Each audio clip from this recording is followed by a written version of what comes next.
Some of the most successful people in the world are the ones who've had the most failures. J.K. Rowling's, who wrote Harry Potter. Her first Harry Potter book was rejected 12 times before it was finally published. Michael Jordan was cut from his high school basketball team. He lost hundreds of games and missed thousands of shots during his career. But he once said, "I have failed over and over and over again in my life, and that's why I succeed." These people succeeded because they understood that you can't let your failures define you. You have to let your failures teach you. You have to let them show you what to do differently. What we do and what we accomplish in life is only a tip of the iceberg of what's possible for us. I've found that most people fail in life, not because they aim too high and miss. Most people fail in life because they aim too low and hit. And many don't aim at all. MIT did a study that if I say to you, you can't do that, that 16 people have to come along and say, you can do that, you can do that, you can do that, to neutralize that, and the 17th statement that you hear, you can do it, will be the one that will finally stick. So you have to watch who's speaking into you.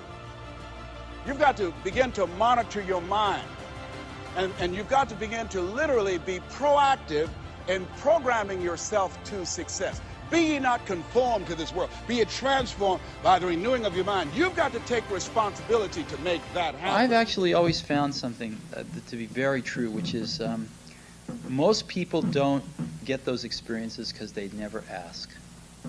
I've never found anybody that didn't want to help me if I asked them for help. I always call them up. I called up, this will date me, but I called up Bill Hewlett when I was 12 years old, and he lived in Palo Alto. His number was still in the phone book. And he answered the phone himself. He said, "Yes?" He said, "Hi, I'm Steve Jobs. I'm 12 years old. I'm a student in high school, and I want to build a frequency counter. And I was wondering if you had any spare parts I could have."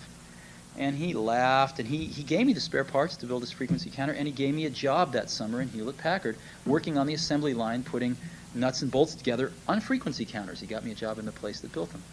And I was in heaven. And I've never found anyone who said no or hung up the phone when I called. I just asked. And when people ask me, I try to be as responsive, to pay that debt of gratitude back. Most people never pick up the phone and call. Most people never ask. And that's what separates sometimes the people that do things from the people that just dream about them. You gotta act.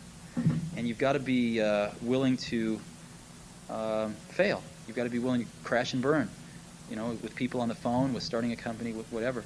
If you're afraid of failing, you won't get very far. What was your biggest failure, and how did it change you? Well, there's a ton of failures along the way, that's for sure.